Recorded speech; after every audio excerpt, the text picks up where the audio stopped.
What is going on, ball boys and ball girls? Welcome to another episode of Ball Boy Talk with your boy Jay here. Super excited to be bringing you the first episode of the new season. We're a little bit more than a week into spring training.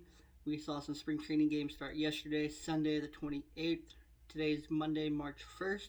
Happy March, everybody. Hope you guys are doing all super well. Today on the episode, bringing you guys some news, bringing you guys some present and future of the AL Central, some fantasy dugout relievers, some LA Dodgers previews. Yes, we're in March. We're into the 2021 previews. 2021 previews, we recap everything that happened with each team. We're going to talk, their signings, their departures, their moves, some couple NRIs to watch, some prospects to watch in camp. We're going to be talking about a little bit of everything for these guys. If you're joining me over on YouTube, thank you. Hope you guys enjoy it. I hope you guys like the new backdrop. I am rocking an Arizona D-backs t-shirt. I did used to live in Arizona, so a little bias there. I do like the Diamondbacks. But regardless, let's jump right into the news. So, first week of spring, teams are more focused than anything on spring training. Last week we kind of covered the Mather news. He resigned from his position with the Mariners. And, there hasn't been a lot of signings. So, some league news. The Braves extended their manager, Brian Snitker, through the 2023 season with a club option for 2024. The White Sox hired Todd Steverson as a special assistant to Executive Vice President Ken Williams. He was the team's hitting coach from 2014 to 19. And then we saw two-time All-Star, 2015 World Series champ Kelvin Herrera call it a career and decide to hang him up. So a little bit sad there. Dude's going to be a legend when it comes to Kansas City Royals baseball. He's going to go down as one of the best to ever have done it in Kansas City. He's one of those main key members, along with like Salvador Perez, who really helped revitalize baseball in Kansas City. Let's see, some hype news. White Sox shortstop Tim Anderson said, "F it, we're the best team in the American League. Second best team, if that. I got the A's as the best team in the American League. But, the White Sox aren't far off. They are a really good team. So, buy into some of the White Sox hype. Let's see. Some roster notes here. So, roster notes basically just talking about anything relevant that happened. Teams are saying different stuff. Kind of going through some of the coach speak. Cardinals vet infielder Matt Carpenter, he's not giving up his starting spot, regardless of Goldie at first, Arenado at third. The team is pushing for Tommy Edman there at second base. He's still planning on being an everyday player.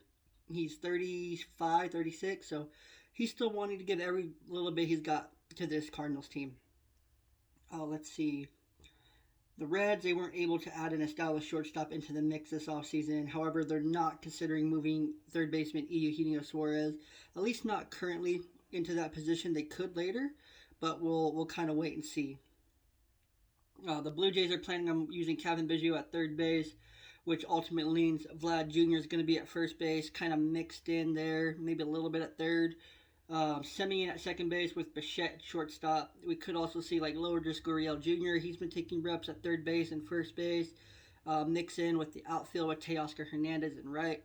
However, so it's a big mix of players being in and out throughout these positions. It'll be really interesting to see what Montoya does with this team and how they get regular at bat to everyone. And then White Sox manager Tony La Russa confirmed that right-handed pitcher Michael Kopech will open the season working out of the bullpen. So he won't be in the rotation to start the season, which isn't surprising, but we'll see Kopech probably as a very vital swing piece for this White Sox team. Let's see, there's only like 3 free agent signings this week. One's an extension. The Royals extended third baseman Hunter Dozier to a 4-year, $25 million guarantee with a $10 million option for 2025. If he reaches all bonuses and performance incentives, the deal could max out at $49 million. Let's see, the Cubs re-signed right-handed pitcher Ryan Tepera to a 1-year, $800,000 deal with could reach up to 1.75 in with incentives and escalators. In 2020, he earned a 10th place MVP vote, which is kind of funny. It was actually a mistake of a vote, but he still got it regardless of votes of vote. The Mets signed catcher Caleb Joseph to a split contract. The Astros are officially out on Jackie Bradley Jr. Um, Jake Odorizzi is the top option on the free agent market. He's looking for a 3-year pact worth $15 million in annual average. The Phillies have been the most recent team linked to him. We've seen like the Blue Jays, the Twins. We've seen quite a few teams been linked to him, but nothing's happening yet. So we still got to just keep kind of waiting and seeing. There's a couple trades, both for cash considerations. That guy gets traded a lot. Pittsburgh Pirates acquired outfielder Dustin Fowler from the A's for cash considerations, and the LA Angels acquired infielder Jack Mayfield from the Braves for cash considerations. Let's see. Biggest rumor of the week, the Brewers were linked to Josh Hader in recent trade rumors, so if the Padres are able to land Hader, we will see I don't even know who to predict for that division if they get Hader. Let's see, some injury updates. We have a lot. So it's injury update season where we're finally seeing these guys get back on the field. We're hearing about them. Managers are talking. They're being asked questions. So we got a lot of injury updates, more than we've seen for all off season, obviously. Yankees pitcher Clark Schmidt. He may not miss the entire 3 to 4 weeks after his grade 1 UCL sprain in his elbow, so he should hopefully be able to make it back for spring and stay healthy. Injury's not as serious as I thought. Left-handed pitcher Eduardo Rodriguez, he took the mound. He threw 2 innings in a simulated game on the 27th. That was awesome. Brewers catcher Jake Nottingham, he's still a bit behind. He's limited to small baseball activities right now. So he's not recovering from that late December thumb surgery as quickly as expected. Nationals outfielder Gerardo Parra is about 70 to 80% recovered from right knee surgery he had in the fall. Dusty Baker, Astros manager, said Yordan Alvarez will exclusively be limited to DH duties this season. He's coming back from knee surgery on both his knees. I don't think they want to run him out to the outfield right now. Oakland A's catcher Sean Murphy is recovering well from his collapsed lung and preventative surgery against further injury. He's feeling confident he's going to be ready for opening day. Dodgers star Cody Bellinger was way ahead of his schedule. He's feeling more than 100%. He says it's going to be a 100% go come opening day. And then Minnesota Twins, number 1 pick from 2017, number 1 overall, Royce Lewis, tore his ACL on the 24th, underwent surgery on the 26th, and he will miss the entire 2021 season. So a little sad there. Twins fans, sorry. Reds right-handed pitcher Brandon Bailey announced on 2/26 that he underwent his second Tommy John surgery successfully. He's only 26. Hopefully he can recover from this, but Reds fans don't expect to see him anytime in 2021, probably early 2022 at the earliest. And then just some COVID updates. Red Sox catcher Kevin Plawecki returned on the 27th. Cubs Kyle Ryan returned on the 27th. Carlos Carrasco received his vaccine to help keep him for sure on the field. He did have a history with beating leukemia. So he's in that high risk category, but he is still playing. He's going to play this 2021 season with the Mets. New Red Sox outfielder Francie Cordero, he was placed on the COVID IL. He's still in the Dominican Republic. He has yet to come to the States, come to camp. Hopefully the Red Sox are hoping to get him back sometime late this week. And then White Sox MVP tested positive, and he was cleared on the 28th to return. He should see game action late this week. It'll take a little bit for him to get his footing, get his timing back. And then Twins left-handed pitcher Luis Thorpe, he is back in camp. He's back in a good headspace. He's physically stronger. He looks great coming into camp. Small sample size of his 44 innings pitched between the 2019 and 2020 seasons. 6.14 ERA with a 4.77 FIP. He provides a quality option in the rotation, the back end of the rotation, if he shows well in spring. So we'll kind of just wait and see what happens there. But other than that, that's really the gist of the news for this week.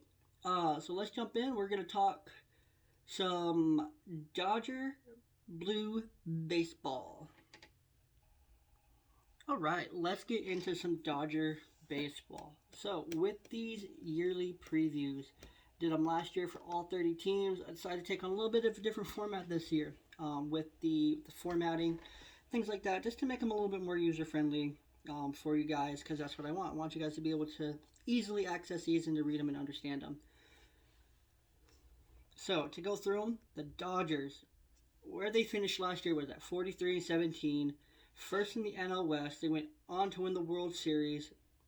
Each game in 2020 carried 2.7 times the weight. So their weighted record would have been 116.1 wins to 45.9 losses, which would have broken the MLB record currently held by the Seattle Mariners in their 116 win season. Right now, Vegas has them projected at 101 wins. I'm projecting the Dodgers to be over on that and to win 105 games and make it back to the World Series. I mean, you can't. We all know the Dodgers are going back to World Series. They have their whole team still. Few of the guys they lost. They lost utility man Kike Hernandez to free agency, right-handed pitcher Pedro Baez, Jock Peterson, Alex Wood, all to free agency. They lost a couple prospects, Brent DeGoose, and right-handed pitcher Jordan Sheffield to the Rule 5 draft. They traded away right-handed pitchers Josh Sorbiz, Dylan Flores, left-handed pitcher Adam Kaloric, and outfielder Cody Thomas. So those are some of the guys they lost this offseason. And then some of their additions. So we're going to start with the free agents additions, and then we're going to go into some of the trades. So their biggest signing of the offseason, as we all very well know, is right-handed pitcher Trevor Bauer. The reigning NL Cy Young winner scored a 3-year deal, $102 million guaranteed, opt-outs after 2021 and 2022. We know the story. He's the highest paid pitcher in baseball now, right ahead of Garrett Cole. He's coming off a season where he had a 1.73 ERA, 2.94 CSI ERA, 36% strikeout rate.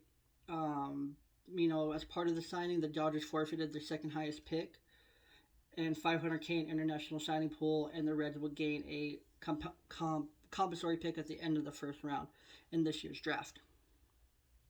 The Dodgers were also able to re-sign Justin Turner on a 2-year, $34 million deal with a third-year, $14 million option. Right-handed pitcher Blake Trinan re-signed with the Dodgers as well. And they were also able to sign right-handed pitcher Tommy Canale to a 2-year deal. However, he had a Tommy John surgery, so he'll most likely miss all of 2021. But he could be back in early August or September and help the Dodgers down the playoff stretch, which would be ideal. They were able to acquire right-handed pitcher Cory Niebel from the Brewers for a player to be named later or cash. Didn't have a great season last year. However, he held a 15 to 8K to walk ratio and 13.1 innings pitched. And with the Brewers from the 2017 to 18 season, he had a 2.54 ERA and a 2.74 FIP with 55 saves and 131.1 innings pitched. They were also able to acquire infielder Sheldon Neuse, right-handed pitcher Gus Varland, right-handed pitcher John Zambrano, and left-handed pitcher Alex Vesia in their trades with the guys they traded away, Kaloric, Floro, Sabors.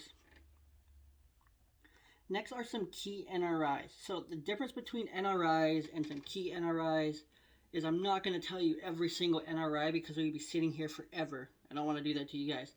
Check out the full workup in the blog. That's going to be, if you're listening on podcast platform, thank you. Just make sure you check the details of the show. Click the more. And then if you're on YouTube joining me, just go down below to the description. You'll be able to see the full content and everything. Links, all that fun stuff. So some key NRIs. Right-handed relief pitcher Brandon Morrow. He was once with the Dodgers in 2017. He revived his career. And then he hasn't pitched in the MLB since July 15, 2018 due to injuries. 36-year-old vet is trying to come back to where he was most successful and do it all over again. Infielder Matt Davidson, he's 29 now. He's coming off a season where he hit 163, 264, 395 with 3 home runs and 47 plate appearances. However, he did pitch 3.1 innings pitched with 2 earned runs. So, kind of interesting there. The Dodgers, they just brought in a lot of depth pieces this offseason. First baseman, outfielder, Rangel Ravelio. Same, very similar slash line last season with the Cardinals, 2019 as well. 189, 250, 351, and 84 plate appearances.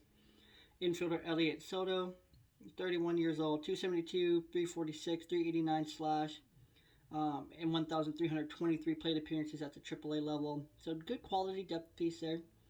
Left-handed pitcher Enny Romero with the Rays, Nationals, Pirates, Royals. He owns a 5.12 ERA, 430 FIP with a 23.4% strikeout rate, which is pretty good. However, a really high 11.1 walk rate, but with a 40.5 ground ball rate in 146 career innings pitched. So, pretty interesting. A few other guys with some MLB experience. Right-handed pitcher Jimmy Nelson, right-handed pitcher Brock Stewart, left-handed pitcher James Pazos, and catcher Tim Federowicz are also some guys that are also in big league camp this spring that we can keep an eye on. They're all on non-guaranteed deals. Let's see. We all know that they were able to work a deal with Austin Barnes to keep him in town. They avoided arbitration with Walker Buehler. They tendered a contract to left-handed pitcher Scott Alexander, Cody Bellinger, Julio Urias, Corey Seager. They have yet to work out a long-term extension with Corey Seager, so we'll see how that pans out. I'm sure they'll want to. He's like 26, so he's super young and just phenomenal if the Dodgers want to stay competitive in the NL West. Let's see, a few guys that they claimed this offseason. Right-handed pitcher Gerardo Carrillo, right-handed pitcher Andre Jackson, right-handed pitcher Edwin Ucita, and outfielder Zach Rex. They don't really have anyone returning from injury that's notable. However, they do have starting pitcher David Price coming back after opting out the 2021 season. So this is a really interesting sentiment. Price is most likely going to be the fourth option, but if you have a guy like David Price as your fourth option, that means your top three are really, really good. And they are really, really good. So this could allow for the Dodgers to put Dustin May in the bullpen, Julio Urias at the back end of the rotation, or vice versa, or still mix it up. It just gives them more of that roster flexibility and more of those options, which are going to be so key this season. Let's see. Some guys that I got my eye on for the Rays in camp, some prospects I'm watching. Catcher Keibert Ruiz. They have a pretty good combo with Austin Barnes and Will Smith. However, Ruiz could get his shot in 2021. Very interesting guy to keep your eye on. Also, let's keep an eye on left field. There's no Jock Peterson and there's no Kike Hernandez. DJ Peters is most likely going to get his fair shot with AJ Pollock and Chris Taylor to win that left field job. Also, Dustin May, I just mentioned him. He was ultimately pretty disappointing in 2020. A lot of high upside with him. So we're still kind of waiting to see how that develops with him. But I'm excited. I'm keeping my eye on Dustin May. Dude can reach triple digits. Last kind of prospect, young guy I'm looking at is going to be second baseman Gavin Lux. I'm really interested to see how he keeps developing at second base. He has a great glove. The bat hasn't come around yet, but there's still time. There's still plenty of time. Let's see. Outfielder, some fantasy impact players. If you guys play fantasy baseball, you guys probably be kept up on the fantasy dugout. But outfielder Mookie Betts, Cody Bellinger, Gavin Lux, Corey Seager, Justin Turner, Clayton Kershaw, Trevor Bauer, Walker Buehler, David Price, Julio Urias, Kenley Jansen, or pretty much anyone you want to take a shot on with the Dodgers, you can bet there's going to be a pretty good option for you on your fantasy team. But those are the guys that I would put in. Those guys are all at least top 20 at their position. Let's see. And then next season is going to be really, really interesting for the Dodgers. So some free agents they have come 2022. These are guys that I also speculate that could be trade bait because of their expiring contracts. Obviously, biggest one, Trevor Bauer, $35.3 million player option for 2022. We will see what he does. He could opt in, opt out. Who knows? We don't know what Trevor Bauer is going to do, so we can't even begin to speculate. Come back and ask me in October. We'll see what happens. Clint Kershaw, he feels like he has plenty left in the tank as well. I don't think that they're going to let Clayton Kershaw go anywhere. They're keeping him in town. Kenley Jansen, he's the last season of his deal. He's 34. We'll see what the Dodgers decide to do with that back end of the bullpen. He's stabilized it for a long time. Corey Seager, man, the Dodgers would love to keep him. He's going to headline that class of mega free agents shortstop next season. He's going to get paid. I think all the teams are kind of just waiting to see what the Mets do with Francisco Lindor. Lastly, A.J. Pollock, he carries a $13 million player option. Joe Kelly carries a $12 million club option. Chris Taylor and Cory Niebel are also other names that are free agents. Let's see.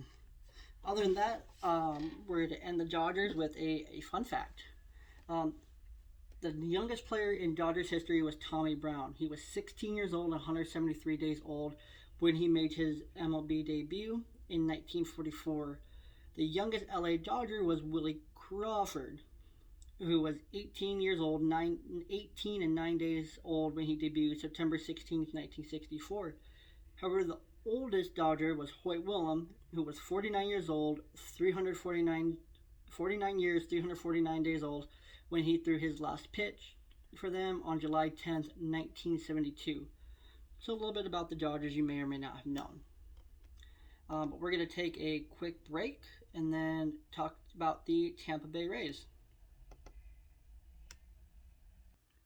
All right, and we are back with the Tampa Bay Rays.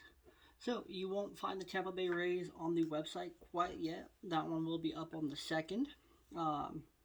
Each day gets their own. So the Dodgers are first since they were the World Series champ. But let's look at who they beat. So they beat the 40-20 Tampa Bay Rays. They finished first place in the AL East, won the American League, and their weighted record times 2.7 would have been 108 and 54. The Vegas projected win total for the Tampa Bay Rays is 85.5 games. Oof. Rude. Vegas is dogging a lot of my teams that I'm high on in 2021. Yes, they have some key guys that left, but we're going to talk about that in just a second.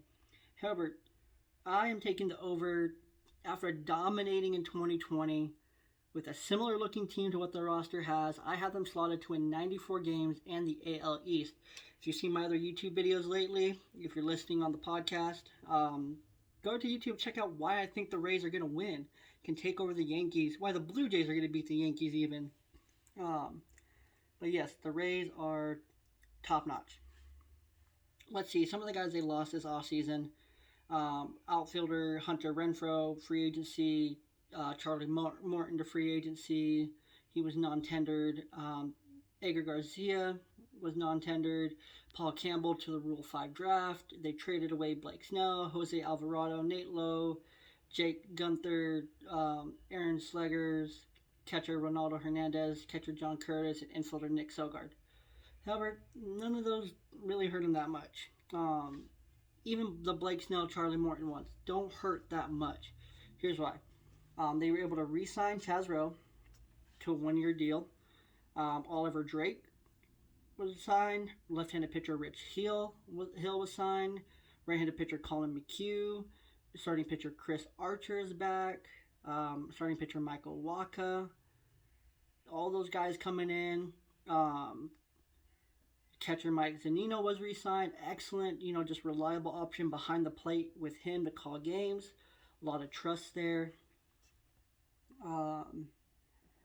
Some guys that they traded for, pitcher Chris Mazza, pitcher Jeffrey Springs, right-handed pitcher Adam Simber, right-handed pitcher Luis Patino, catcher Francisco Mejia, catcher first baseman, some guys that they got prospect-wise, Blake Hunt, Cole Wilcox, pitcher, first baseman Dylan Polson, catcher Heriberto Hernandez, infielder Osalebes Basabe, outfielder Alexander Ovales, and first baseman Evan Edwards. Bunch of guys that they got. Bunch of quality pieces. I actually looked at it a little bit further today. they lost 1.3 WAR between Snell and Martin. However, they got 1.4 WAR back between Waka, Hill, Archer, and if you add in McHugh, that goes up to 1.7. Um, you know, ERA in the peripherals aren't pretty. 4.94 ERA with a 4.75 FIP. However, between just Hill and Waka, they get 4 less walks compared to Snell and Martin, but they lose about 37 strikeouts, which is a trade-off. I would much rather lose some strikeouts and 4 more guys on base, which could be 4 more runs. Um, ground ball rates very similar between the duos. Um, I actually think they got back something quality, and what the Rays do with their pitching is just something different than the MLB does. They're basically like the East Coast Athletics, just very good systems. Kevin Cash, manager of the year for a reason. He's been in that spot for 3 years in a row, where he's been a top 3 manager in the AL. So don't sleep on the Rays. A lot of people are. I bet you are listening to this. Let's see some of their key NRIs. Hunter Strickland, another really good pitcher with a great history. Right-handed pitcher David Hess, right-handed pitcher Andrew Kittredge, catcher Joe Odom, catcher Kevin Smith. Those guys all with some solid MLB experience. None of them jump off the paper as amazing, but all just very, very solid, ERAs, between 4 and 5. Not going to light the world on fire, but work for the Rays system. Their system fits. And that's what matters the most. Some guys returning from injury that we didn't see last season. Left-handed pitcher Jalen Beeks. Left-handed pitcher Cody Reed. Right-handed pitcher Yanni Chirinos. More guys who are system fits that are all coming back. Some prospects that we're watching in camp. Obviously, Wander Franco. I believe he played in the first spring game. I heard his name in there. Also postseason sensation Randy Arozarena. He's still a rookie, technically. Even after that amazing postseason. I got him slated to win the AL Rookie of the Year. If he doesn't, it'll be a shame. He probably got hurt or something. But if he's on the field and healthy and in left field for the Rays have a chance to still be incredibly competitive. And even going through this list of some impact players, fantasy impact players for the Rays, you got Tyler Glasnow, Ryan Yarborough, Diego Castillo, G-Man Choi, Brandon Lowe, Willie Adames, Randy Arozarena, Austin Meadows, Kevin Kiermaier, Manuel Margot. These guys aren't just your run-of-the-mill kind of guys. These guys are very solid fantasy contributors. And fantasy baseball and real-life baseball are very similar. If they're not performing well in real life, they're not going to be performing for their fantasy team. It's not like fantasy football or basketball.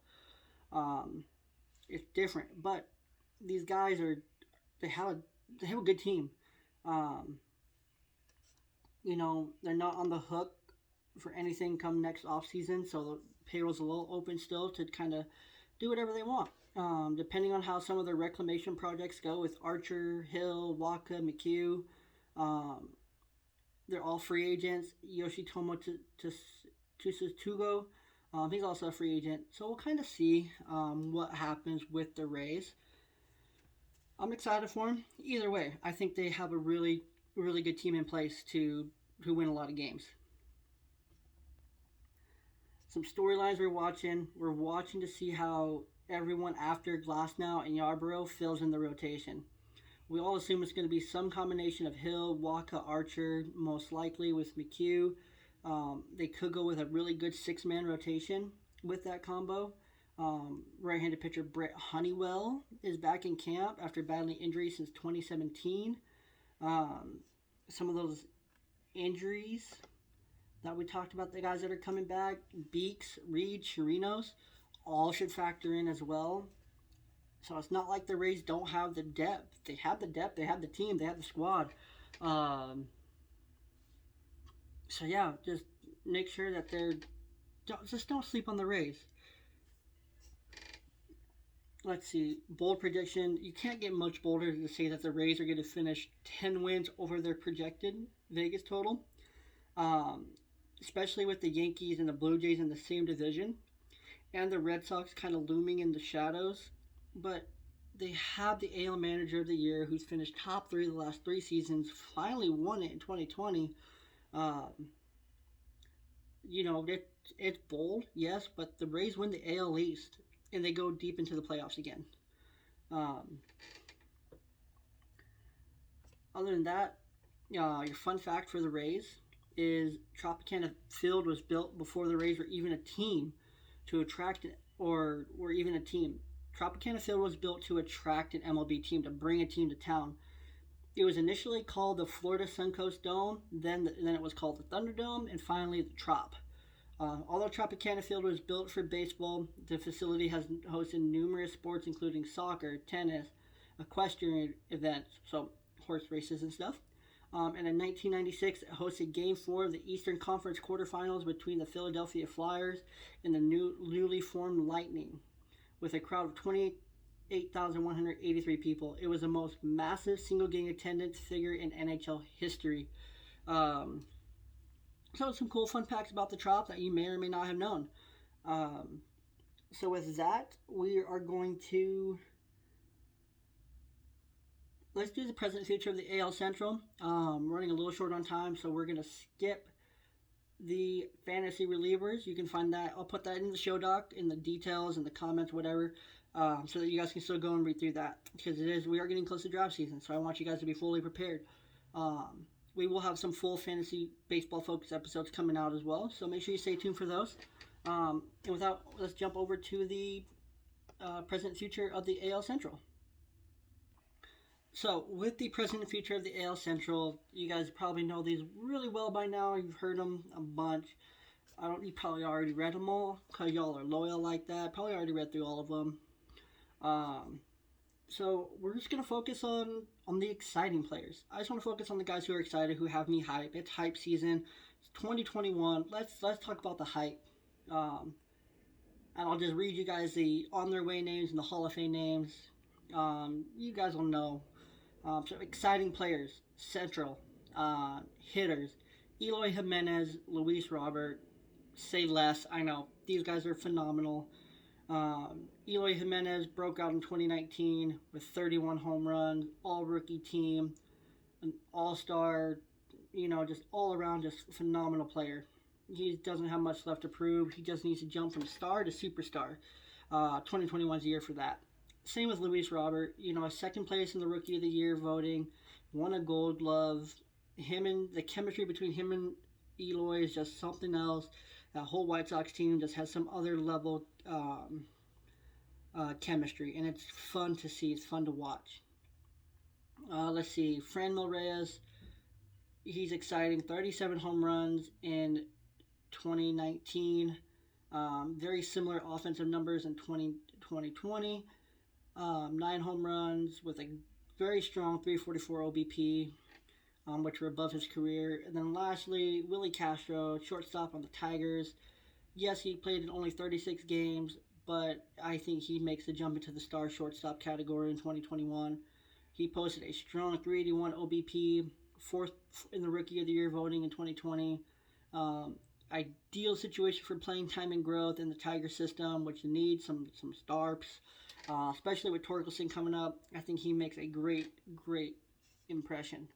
They're on their way, guys. Jose Ramirez, Jose Abreu, Tim Anderson, Frankie Lindor. He was still on here. That was before the trade, obviously. Honorable mention, Josh Donaldson. Hall of Fame worthy guys. You'll know. Salvador Perez, Miguel Cabrera, Nelson Cruz, Edwin Encarnacion are your Hall of Fame hitters in the AL Central. Most exciting pitchers. There's only a few, so it won't take too long, and then I'll let you guys out of here.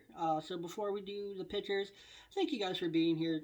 I appreciate you so much. Y'all make this possible. I could not do this without each and every single listen, each and every single view. I probably still would, but it makes it way more fun for me to do so. And, I just appreciate each and every one of you. Make sure y'all and go and blow up the blog, blow up the YouTube, comment, subscribe, whichever you want to do. I thank you for it. Of of course, it wouldn't be possible without my great friends, sponsors, partners of the show. One of those, Raise Energy. I could not do this without them. They literally fuel daily life. They fuel the blog. 300 milligrams caffeine. Focus, recovery, energy, stamina, hydration, zero sugar, zero carbs, zero artificial dyes. Literally every can, every flavor is clear. No dyes. It's no BS. No sugar, no crash, electrolytes, BCAA amino acids. Beautiful cans. Amazing flavors. Like, we can't get enough of it. Love it. But this wouldn't be possible without you guys. So thank you so much for listening. Share the YouTube, share the podcast, share it with your friend, your aunt, your mom, your grandma, grandpa, your sister, your best friend, whoever. Doesn't matter to me. Just share it. And I appreciate you for doing so. Let's see. Some other friends and sponsors of the show, which you can find over on the My Deals page on the website. We got guys like Dano's, Zest Tea, Dano's Seasonings, Dash It Self Storage. Recently, we're working on the details still, but the coldest water bottle. Super excited to be working with them. Can't wait to start promoting them a little bit more. But guys, go to the My Deals page, use the links, use the code, save yourself some money, and help support the blog, the podcast. It really does help. Each and every click, each and every purchase, it really does help, and I really do appreciate it. Lastly, the pitchers of the AL Central. Jose Barrios, Twins, he's a new ace, already in his career to just a couple seasons, 7.8 wins above replacement and 659.2 innings pitched, 653 strikeouts to 221 walks. He has more than a decade to bring himself into the Hall of Fame conversation. Lucas Giolito, even though... No, he wasn't. No. Lucas Giolito, White Sox. He took a big step forward in 2020. He established himself as the White Sox ace. He was actually picked just 16 spots ahead of Barrios in the 2012 draft. He isn't yet caught up to Barrios, regardless of, they're both 26, one All-Star game, 6th in the Cy Young in 2019, 2020 finished 7th in the Cy Young. He's about a full season of innings behind Barrios, but he's only 1.3 WAR off with a 6.5. Again, both these guys have plenty of time to bring their numbers and their peripherals down, make some more all-star teams, and just continue to dominate the AL Central with their arms. We also got Zach Plesac of the Indians. I was a big fan of what he did in 2020 before breaking some rules, and then he came back, finished strong. 2.1 WAR, 55 innings pitched with a 2.28 ERA and 57 strikeouts. He makes a great number 2 punch with Bieber in that rotation. Some other guys, the Tigers trio of Matt Manning, Casey Mize, Tarek Skubal. I can't wait to see what happens with that group this season. They're going to just lead the Tigers and just be absolutely phenomenal. Some on their way guys, obviously Shane Bieber, Dallas Keuchel. Both these guys are still on their way to just greatness in the MLB. And unfortunately, Keuchel's the closest pitcher in the AL Central who's probably on his way to the Hall of Fame. But you still got guys like Kenta Maeda, don't get me wrong, who are excellent in their own regard. So, we're kind of just waiting and seeing for who kind of breaks out. You got Lance Lynn, who's had a great career. So we'll kind of just wait and see with kind of how the next few years play out for the AL Central and their rotations. But I'm really excited. So we'll see. But other than that, guys, thank you so much for being here. If you're on YouTube, if you're listening to the podcast, wherever you're listening, wherever you're at, thank you. Make sure to go over to repsports.com, grab yourself some Rays, use the code BALLBOY at checkout, save yourself 15%. That's a lot of percents. And again, thank you for listening. Thank you for being here. I appreciate it. And until next time, one love, blessings, take care, stay safe.